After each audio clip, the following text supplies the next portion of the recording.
করছো? কি তোর এত বড় সাহস? আমি আমার গার্লফ্রেন্ড নিয়ে আসি, তোর এত কি যায় আসে? হ্যাঁ, তুই কি মনে করছিস তোর বাবা পুলিশ বলে তোকে আমি ছেড়ে দেবো?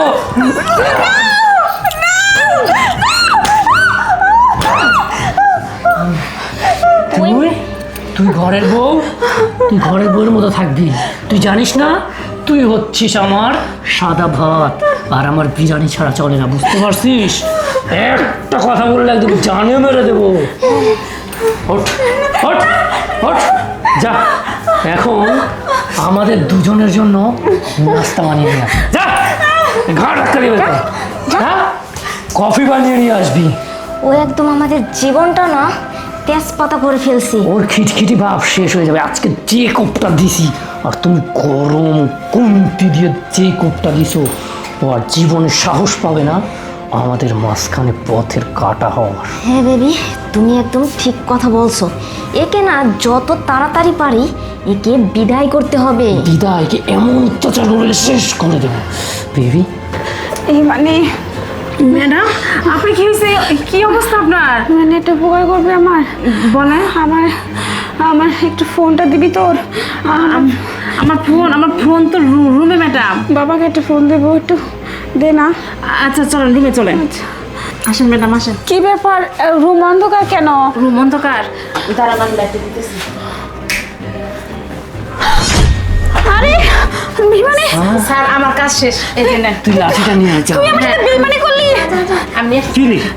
শোন, একদম চুপ। কি মনে করছিস কাজের মহিলাকে বলে তোর বাবাকে ফোন দিবি, তাই না? সেটা আর হবে না। হ্যাঁ, তোরে বলছি তুই বউয়ের মতো থাকবি, রান্না বান্না করে খাওয়াবি। আমি মেয়ে নিয়ে আসি না অন্য কিছু নিয়ে আসি, তোর কি? হ্যাঁ, তোর সাহস তো কম হয়নি, বুঝেছি। তোকে পেটানো কম হয়েছে না?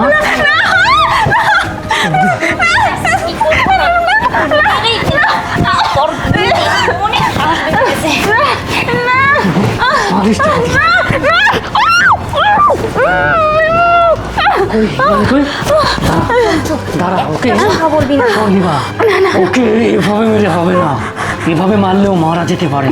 শোন, এই রুমটা বাইরের রাস্তার সাথে কানেক্টেড, ওকে ওই রুমে নিয়ে চল, তাহলে চিৎকার করলে কেউ শুনবে না। এই বল, আমার মেয়ে কথা বল, বল বল, এক দাঁত ভেঙে ফেলবো, বল আমার মেয়ে কথা বল। স্যার ওই রুমে মারতেছে। ওই রুমে মারতেছে না? দেখতেছি সবাইকে।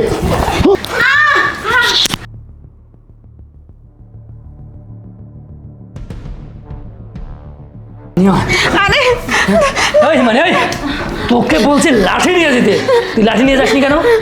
হ্যাঁ, কি তোর কি হয়েছে? তোর সমস্যা কি?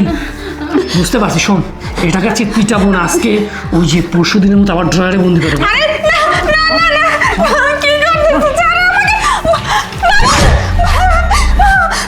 কোনো সমস্যা নেই মা, আমি এসে গেছি, আমি সব দেখেছি। আব্বা তুই চুপচাপ। ও হচ্ছে আব্বা, তোর আব্বাগিরি আমি ছোটাবো? তোর জানা নেই যে আমি পুলিশের লোক, আইন সম্বন্ধে আমি বুঝি। আমি আমার মেয়েকে দেখার জন্য আমি চাকরিতে যাচ্ছিলাম বেশ কয়েকটা মাসের জন্য, আর আমি এই দিক দিয়ে আসলাম যে আমার মেয়েকে আমি একটু দেখে যাই, চোখের দেখা। আরে জানোয়ার, তোকে আমি এত ভালোবেসেছিলাম, আমার নিজের কোনো সন্তান নেই বিধায় আমি তোর আব্বার কাছে বলেছিলাম যে শাহেদকে দিয়ে দাও। আমি আমার মেয়ের জন্য আমি চুনেছি ওকে, ওর সঙ্গে যদি মিলে তাহলে আর জীবনে কোনো কিছুর দরকার নেই, আমার সকল ও আমার অভাব পূরণ হবে। আর তোর বাবার কাছে যখন আমি বলেছি, তোর বাবা বলছে তোমার ছেলে তুমি নিয়ে নাও।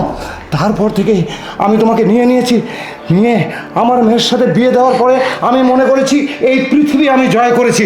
আর জানোয়ার, তুই এত বড় জানোয়ার যে তুই আমার বাড়িতে, তোর বাড়িতে আমার মেয়েকে অত্যাচার তো করছিস। আমার এই বেহার কোনো আরেকটা মেয়ে কোথা থেকে নিয়ে আসছিস? এই কাজের মেয়ে বেয়াদব। হ্যাঁ, তুই আমার মেয়েকে তোরা তিনজন মিলে যে পাশবিক অত্যাচার করেছিস, মনে হচ্ছে রিভলভার বের করে এক একটার বুকের মধ্যে ঠাস ঠাস করে গুলি করে বুকটা ছাঁচড়া করে দিই। কিন্তু না, আমি আইনের লোক, আইন হাতে আমি তুলে নেব না। বাবা দাঁড়া মা, 1 মিনিট। আমি এখনই লোকাল থানাতে ফোন দিয়ে আমি বলছি, বলে তোদেরকে আটকে রেখে যাব, তোদেরকে মেরে ধরে তারপরে চার্জশিট দিয়ে তোদের কোর্টে পাঠাবে। 10 বছরের আগে আগে তোদের জেল থেকে বের হওয়া যাবে না, সেই ব্যবস্থা আমি করবো। হ্যালো, আসসালামু আলাইকুম। হ্যাঁ, এত নম্বর ফ্ল্যাটে, হ্যাঁ হ্যাঁ 16 নম্বর, হ্যাঁ এখানে আপনি চলে আসেন। হ্যাঁ চলে আসেন, ওকে। চলো। জানোয়ার, না বাবা, তুমি এদেরকে মাফ করো না। সহ্য আমার হচ্ছে না, মনে হচ্ছে তোকে চিবিয়ে খাই। জানোয়ার, মনে হচ্ছে তোকে আমি একদম শেষ করে চাবিয়ে খাই। কিন্তু না, বাদ দাও, এদের সাথে কথা বলো না। চল মা, এই জানোয়ারদের এখানে এক ছেড়ে দাও, চল।